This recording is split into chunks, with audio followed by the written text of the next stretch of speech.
రానున్న లోక్సభ ఎన్నికలకు బీఆర్ఎస్ సమాయత్తమవుతోంది. ఇందులో భాగంగా జనవరి 3వ తేదీ నుంచి పార్లమెంట్ నియోజకవర్గ వారీగా సన్నాహక సమావేశాలు నిర్వహించాలని నిర్ణయించింది.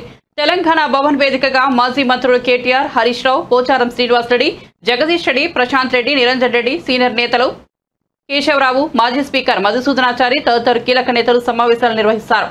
ఈ సమావేశాలు 2 విడతల్లో జరగనున్నాయి. తొలి విడతలో జనవరి 3వ తేదీ నుంచి 12 వరకు, రెండో విడత జనవరి 16వ తేదీ నుంచి 21 వరకు జరగనున్నాయి.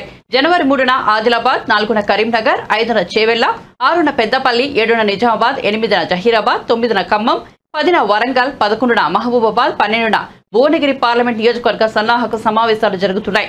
సంక్రాంతి పండుగ సందర్భంగా 3 రోజులు విరామం ఇస్తారు. రెండో విడతలో భాగంగా 16న నల్గొండ, 17న నాగర్ కర్నూల్, 18న మహబూబ్ నగర్, 19న మెదక్, 20న మల్కాజ్గిరి, 21 సికింద్రాబాద్, హైదరాబాద్ నియోజకవర్గాల సమావేశాలు జరగనున్నాయి.